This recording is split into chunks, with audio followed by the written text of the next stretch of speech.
Olá, sejam muito bem-vindos a começar mais um Quarta de Letra no Porto Canal. Desta vez vamos ter a oportunidade de falar com aquele que é considerado o melhor profissional da área em Portugal. Connosco temos Miguel Viana. Miguel, muito obrigada pela tua presença aqui. Eu é que agradeço. Quantas vezes te ligam a achar que estão a ligar para o Miguel Vieira? É porque ele diz-me sempre o contrário. Agora não contava a conversa. Mas principalmente é em termos em revistas. Já saiu as minhas coleções do Miguel Viana, a coleção a desfilar na Moda Lisboa, no Portugal Fashion do Miguel Viana, ou vice-versa. É mais por aí. Telefonema, por acaso nunca recebi, nem sabia que o Miguel Olha, mas o Miguel recebe às vezes para marcarem alguns cortes de cabelo. Miguel Viana, por falar em estilista e em coleções, tu desde pequenino que tiveste um grande lado virado e uma veia muito forte no que diz respeito à moda, mesmo com as tuas irmãs. Aliás, a tua infância, a tua adolescência passa-se muito com elas, não é? É verdade. És o mais novo, o caçula? Sou mais novo, sou mais novo de 4. São 3 raparigas, ainda por cima, e por isso tudo começou aí, na realidade. Na realidade começou com a ida ao cabeleireiro com a minha mãe. Aliás, tu adoravas ir buscar a tua mãe com o teu pai. Exatamente. Por causa do cheiro. O cheiro do aroma. Sempre adorei o aroma laca. Toda a gente foge do aroma à laca, mas o Miguel sempre teve uma atração. E acho que foi aí que o bichinho começou, na realidade. E depois as minhas irmãs, sem dúvida, que foram as minhas modelos durante anos. Eu era uma criança e já gostava de cabelos. Não sei se 13, 14 anos já comecei a gostar de cabelos. Isso acaba por ser muito curioso, e principalmente as produções que vocês faziam ao fim de semana. Antes de uma saída para algum sítio, eu sei que vocês demoravam e provavelmente destruíam os quartos com as produções. Eu não estou a acreditar. Tinham um estilo assim meio punk? Tínhamos completamente. É que engraçado, não sabia que sabias. Prepara-te, estamos só no início, estou a brincar. É verdade, nós pegávamos em tudo que era guarda-roupa lá de casa. As minhas irmãs e uma amiga nossa, e nós inclusive íamos para fora do Porto, para sítios mais livres e escondidos. E eu penteava, eu maquiava, eu vestias, eu fotografava. Tudo, fazias tudo. E começou bastante aí, é muito engraçado, eu fazia ideia que sabias. Todas as tuas irmãs sempre tiveram a sorte de ter na família e os cortes eram feitos por ti desde muito cedo. É verdade, é verdade. Depois, a tua carreira começa de uma forma muito especial, por acaso, posso dizer, porque a tua mãe já trabalhava como cabeleireira, certo? Da parte de coloração e tratamento. Que é uma parte que tu odeias. Não é? Tu és muito... Eu odeio de executar. De executar, sim, tu adoras, claro, sim. Porque compõe também o teu... Não faz parte de... Não é de toda a minha praia. Na minha praia, de toda a minha praia. Tu gostas de cortar e pentear, acima de tudo. É. Portanto, a tua mãe já trabalhava num cabeleireiro muito conhecido da cidade do Porto, Amadeu Correia. É verdade. Quando um dia surge uma oportunidade e tu aproveitaste-a, sem saber. Sem saber. Eu, na realidade, eu pedi na altura à minha mãe para ela falar com o Sr. Amadeu, que ele era Jorge Lima e Amadeu Correia na altura. E então para falar com eles, para ver se dava a oportunidade ao filho de entrar para a área. E eu tive uma entrevista com eles, aparentemente que sim, mas na realidade quando chegou a hora da verdade isso não aconteceu da parte deles. Inclusive eu cheguei a fazer, fui a todos os salões que eles tinham na altura, que eram uns 10 ou mais, pelo país, e nenhum deles me aceitou. E eu acho que uma das razões é que eu tinha uma imagem demasiado agressiva, demasiado moderna para a altura. Pronto. O que acontece muito interessante é que, passados uns meses, eu faço uns cortes de cabelo e eles iam sempre, na altura de setembro, ao Alto Coiffure Francês, a Paris, buscar as tendências que eram lançadas a nível mundial. E o que acontece é que eu fiz 2 cortes de cabelos em junho ou julho, nunca tenho a certeza disto, e depois essas duas... Eu acho que foi um bocadinho depois, porque tu, foi no ano, tu tinhas 16 anos, acho que... Tinha 15. Tinhas 15. Tinha ido à Suíça a apanhar fruta. E depois aproveitaste fazer um interrail e chegaste à cidade do Porto. É verdade. E as tuas irmãs foram para Viena ter com o teu pai. Exatamente. É verdade, férias. Mas sabes tudo, eu estou escandalizado. Assim mais ou menos, pá. Mas é verdade. E como elas estavam de férias, porque muitas vezes, uma delas, principalmente, fazia muitas vezes de modelo para os salões, e como elas estavam de férias, então acabaram por ir as duas amigas minhas que eu tinha cortado o cabelo em junho ou julho, mas eu não sabia que elas iam, nem... Pronto. E então, o que acontece é que quando eles veem elas as duas a chegarem, olham para os cortes delas e ficam assim, tipo assim, mas quem é que vos cortou o cabelo? Porque tinha sido a tendência que eles tinham ido buscar a Paris há uma semana atrás, que tinha sido lançada a nível mundial. Portanto, tu definiste a tendência sem saber. Tu cortaste a tendência sem saber, provavelmente. Sem dúvida. É, sim, sem dúvida, claro que não. Como é que era já agora? Lembras-te? Eu lembro-me, porque eu acho que também ela está aí um bocadinho, que está um bocadinho nos anos 80, ela vem aí um bocadinho nos anos 80 também, no meu ponto de vista. E então eram assim, os cabelos vinham, eram super escalados, em cima, sobre curtos, e atrás, inicialmente, eles eram muito compridos e até eram ligeiramente em bico.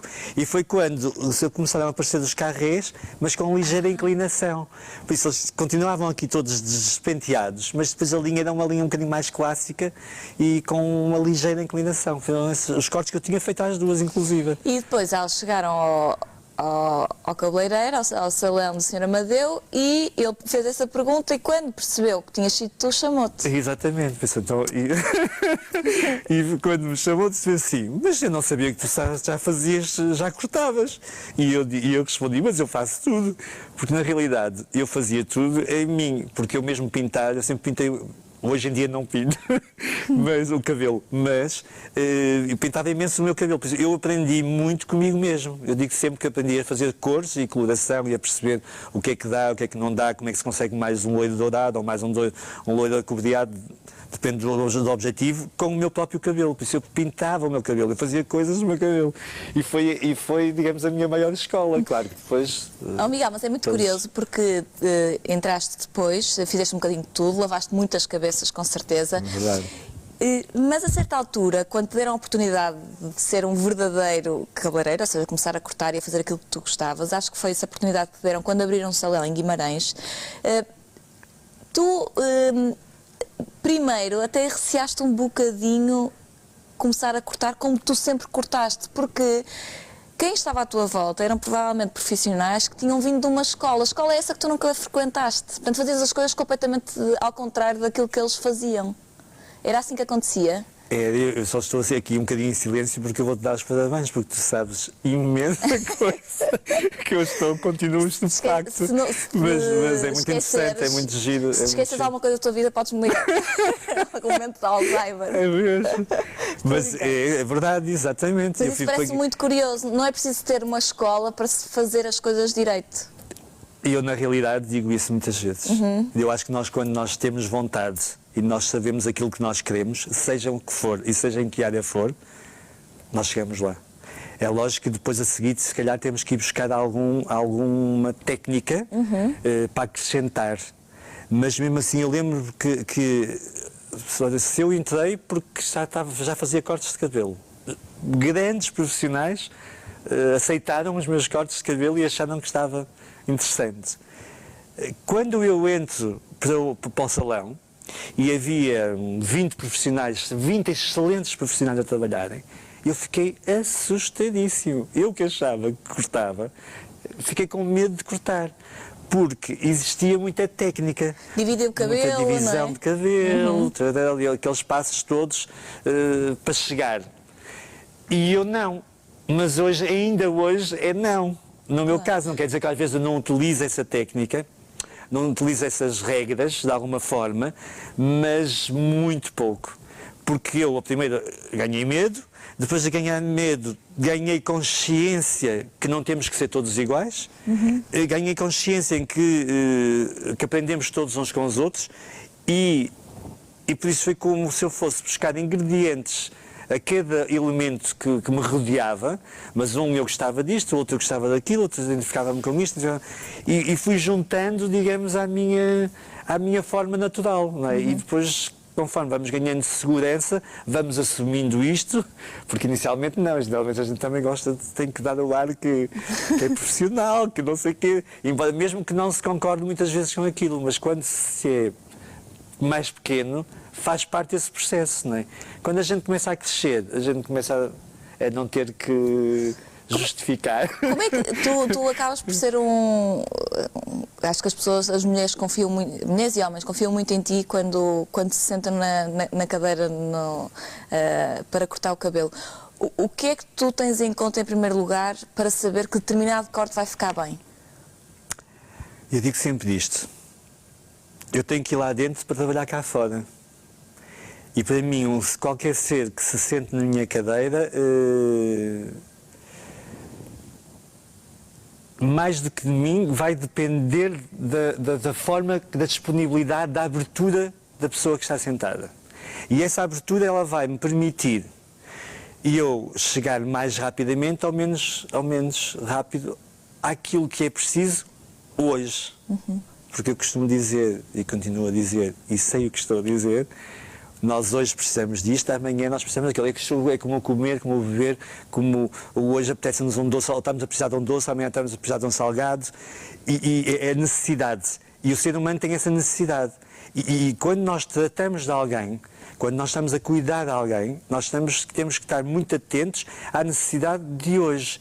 E essa necessidade de hoje, ela só consegue, nós só conseguimos sentir e perceber, e por isso depois conseguir dar e que o cliente fique satisfeito, se nós lá chegarmos de alguma forma. E para lá chegarmos, depois cada um tem que arranjar a sua técnica, a sua maneira de que o cliente se sinta confortável, para que seja fácil da gente o perceber. E às vezes não é preciso palavras. Claro.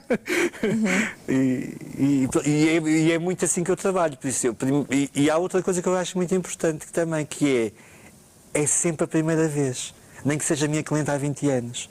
Eu tento sempre que seja sempre a primeira vez. Eu vou voltar a escutar, eu vou voltar a estar atento, vou voltar a analisar e a sentir como ela está, como o fio está, para que eu lhe possa acrescentar.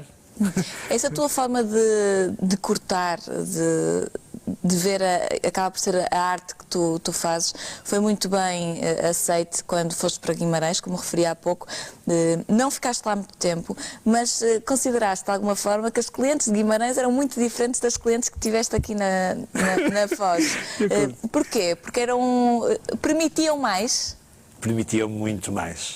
Era inacreditável. Clientes essas que continuam a fazer não sei quantos quilómetros para cortar o cabelo contigo. Exatamente, ainda hoje, é incrível. E há pessoas que já não as vejo há algum tempo, mas que me estão na memória e que foram muito motivadoras e para mim, porque me permitiam fazer coisas extraordinárias no sentido de que era tão moderno o que eu fazia, era tão à frente o que eu fazia, porque vinha de um espaço muito clássico, muito de mise. Tradicional. Muito tradicional. A mise. De rolo mesmo, um secador de pé, etc. Sim, sim. Que ainda hoje eu acho que é extraordinário. Já utilizado com outros objetivos e de outra forma. Sim, mas era aquele local, por exemplo, eu lembro da minha avó todas as sextas ia ao cabeleireiro fazer a mise que dava para o fim de semana, não é? Exatamente. Típico, era aquele local muito tradicional. Muito tradicional. Por isso, de repente, eu encontrei senhoras que me deixavam cortar de um lado mais curto, do outro lado mais comprido, me deixavam pôr o cabelo levantado, cores mais atrevidas. Foi extraordinário, foi uma experiência extraordinária.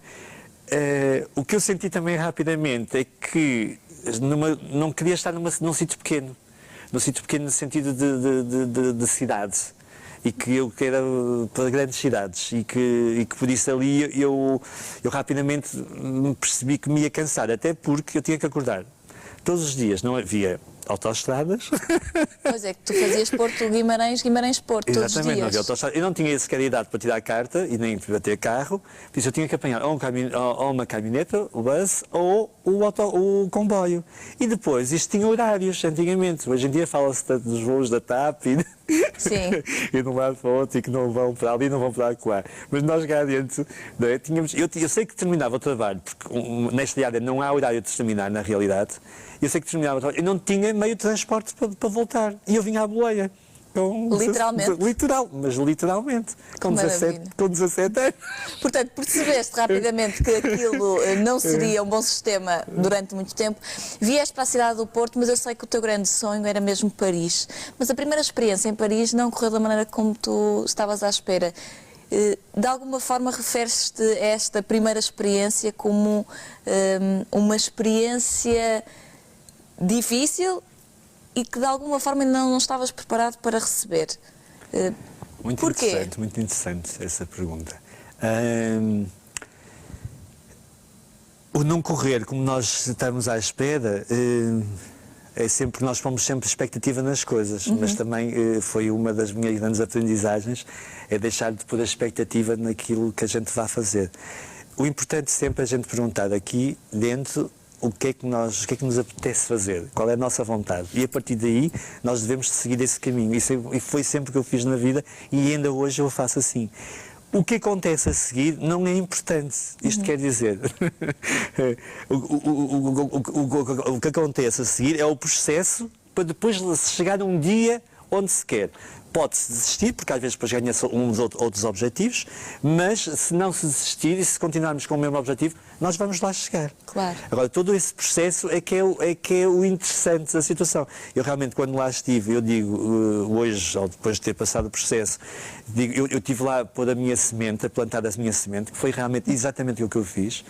E eu lembro-me Porque chegaste a trabalhar com grandes profissionais. Cheguei a ter duas grandes experiências assim extraordinárias. Givenchy, uma delas, isso já foi à frente. Foi na segunda. Na segunda vez. Já foi quando eu arranquei mesmo na equipa do Luigi. Mas eu a primeira vez fiz a primeira coleção do Yamamoto para a Adidas, aquela marca que ainda hoje existe, Y3, e eu estava lá presente num estádio de futebol. Eu sei que nós éramos mais de que 30 cabeleireiros, mais que 30 maquiadores, manequins, eram não sei 70, 100 manequins, era assim uma coisa, eram tapetes rolantes por um lado, por outro, era uma coisa extraordinária, estava o mundo inteiro da moda estava lá dentro, porque era um lançamento muito forte, pronto, e isso foi estar na hora certa, no momento certo, porque eu não tinha isso programado na minha agenda, e eu não estava programado ir, e à última da hora houve alguém que falhou, e eu tive um rapaz que eu tinha conhecido até através do Mário Oliveira da Central Models, que ele também tinha estado lá numa agência de modelos como booker, e foi o Mário que nos pôs em contacto, e ele, o tal amigo do Mário, lembrou-se de mim e liga-me à última hora. Eu tive assim tipo uma hora para me vestir, pegar na minha mala e estar a trabalhar. E portanto isso foi para a equipa do Guido Palau na altura. E foi assim uma coisa extraordinária. E foi uma ou duas situações deste género, muito grandes, muito boas, mas... Sim. Não é? Mas foi muito interessante. Que eu tive uma vez, eu conheci-me lá uma rapariga muito especial, muito particular, e quando ela me conheceu, ela falou-me do guru dela. E um dia eu tive, por coincidência, conheci o guru dela. E ela, na altura, que ela chama-se Betty, ela disse: tu não achas que o Miguel pertence a esta cidade? E ele olhou para mim em 2 minutos e disse: ele pertencer a esta cidade ou deixar de pertencer, isso não é importante. O que eu tenho para lhe dizer a ele é que ele não pode estar aqui com o coração apertado. E ele tem coisas para resolver no país dele. E enquanto ele não resolver as coisas do país dele, nada vai acontecer na vida dele. E o mais curioso e o mais interessante é que realmente foi exatamente assim. Voltaste para Portugal, resolveste a tua vida? Resolvi, organizei as coisas, como eu costumo dizer, pus as prateleiras no sítio. E depois de pôr as prateleiras no sítio, fiz um bocadinho um luto de Paris, porque eu quando não posso estar à vontade em Paris, quer dizer, se de repente me aparece trabalho, ou se de repente me apetece ficar, se eu não posso, não tenho um timing assim livre, eu prefiro lá não pôr os pés. Ah, é? É. Então fiz assim, eu lembro de fazer um luto durante, não sei, 2 anos ou 3, não fui a Paris, e um dia resolvi dizer, estou com saudades daquilo, vou passar lá um fim de semana. E ao mesmo tempo pensei, passar um fim de semana, não, eu vou começar a trabalhar em Paris. E tinhas uma booker. E eu, então foi assim, quando eu falei da semente há bocadinho, é porque a entrevista que eu fui, que foi mais rápida, porque eu ia quase todas as semanas a entrevistas em agências de cabeleireiros, uma entrevista que eu saí de lá, Ela abriu o book e fechou, e eu meti o book no baixo do braço e vim-me embora. Foi quase isto. E eu saí de lá furioso, porque ao fim de 1 mês, 2 meses, 3 meses, meio ano, 8 meses... Começa a ficar cansada, não é? Começa a ficar cansado, não é? E lembro-me de sair de lá e pensar assim, o que é que eu vim cá fazer? Não sei o que é que eu vim cá, ela nem sequer viu quem eu sou. Como é que ela pode ter visto? Não pode ter percebido. Foram 2 minutos. O mais engraçado e o mais curioso, que ao fim de, não sei, 3, 4 anos, não, ao fim de 2 anos, mentira, ao fim de 2 anos, eu estava cá, essa mesma booker, ligou-me, que é Emanuel, ligou-me a perguntar se eu estava disponível, na altura para um desfile da Chanel e do Yves Saint Laurent, para a equipa do Luís Moreno. Explicar-me que era uma personalidade um bocadinho particular, se eu teria personalidade... Quando começam com isso, uma pessoa já sabe o que é que vem aí, não é? É verdade, se eu teria personalidade para aguentar uma coisa forte, porque ele realmente era uma star, e eu disse, por aí nunca tive problemas nenhum com ninguém, por isso não ia ser essa a minha dificuldade. E pronto, resumindo, tive a opção até à última hora para fazer esses 2 trabalhos e entretanto acabou por não acontecer também. E quando eu fiz a tal visita de fim de semana a Paris, fui ter exatamente com essa mesma booker. E essa mesma booker foi a booker da entrevista de 2 minutos que eu saí de lá furioso. Mas que ela nunca se esqueceu de mim, que é muito engraçado. Muito curioso. Olha, o nosso tempo já está a terminar, mas eu acho que merece a nossa conversa também ter uma parte visual. E vamos mostrar aqui alguns dos trabalhos que o Miguel tem feito e que com certeza são considerados aqueles, neste momento, os mais importantes, aqueles que te deram mais prazer fazer. É difícil, eu sei que tu não tens, agora tens uma visão muito clara relativamente àquilo que é tendência ou que será tendência. Tudo depende muito de cada pessoa, da personalidade de cada pessoa e daquilo que nós queremos, não é? Exatamente isso. Sem dúvida nenhuma, cada vez mais eu acho que isso é modernidade, atualidade. E isso vai começar a ficar cada vez mais vingados, vai ficar cada vez mais real, que é nós pegamos na própria tendência e cada um de nós utilizá-la da forma como gostamos. Olha, vamos começar com imagens da nossa Sarita, a nossa querida Sarinha. Aqui ela ainda era uma criança, ainda estava a meio do processo dela, mas é muito bonita. E é uma pessoa que teve uma evolução enorme. Enorme mesmo. Isto foi um especial que fizemos, que a Vogue fez com a Sara Sampaio, bem merecido, como qualquer top model a nível internacional, as Vogues fazem isso. E realmente pegamos na Sara e transformámos-la. Eu lembro dela colocar esta franja. Ela com franja, lembro dela colocar isto no Instagram dela. Exatamente, na altura divertimos-nos muito à custa disso. Andamos todos de franjas lá no trabalho. Como é que é pentear estas grandes estrelas quando elas acabam por ser penteadas pelos melhores do mundo e já tiveram tantos penteados? É verdade. E inicialmente, e quando a gente vai pela primeira vez pentear alguém assim tão grande, e isto a mim aconteceu há muitos anos atrás, vamos com muitos medos, mas há uma coisa muito interessante. E eu vou só contar esse pormenor, que é, quando eu trabalhei com a Karen Muller, uma das manequins dos anos 90, e eu só estava a aplicar a espuma e ela elogia-me. E eu, como o meu inglês na altura não era nada de especial, eu não devo ter percebido com a certeza absoluta, peço para ela repetir e depois percebi e eu disse, mas eu não fiz nada, eu ainda não fiz nada. Ela disse, mas sente-se, que pelo toque. Olha, estamos a ver imagens de tendências. Esta é desta coleção de que eu fiz para a vela de outono e inverno. Por isso, eu trabalhei com pessoas normais, é o Miguel Costa Cabral, decorador. Isso também é um grande desafio, não é? É muito giro, eu adoro trabalhar com pessoas. Com pessoas, não é? Isto aqui está o grupo todo, teríamos que ter mais tempo para estar a explicar tudo direitinho, mas foi um bocadinho uma diversidade, aquilo temos desde um lado, uma mulher com um lado mais masculino, uma mulher com um lado mais feminino, e a vários níveis eu acho que está ali a atualidade. E é um bocadinho a partir disto que eu acho que vai continuar a ser em termos de tendência. Portanto, diferentes imagens para diferentes estilos e diferentes... Há aquela coisa de a mulher a partir de certa idade não deve usar o cabelo muito comprido. Concordas com isso? Não, eu às vezes até digo que ela deve usar com mais comprimento. Mais e eu sou sempre ao contrário. Portanto, veio tudo ao contrário.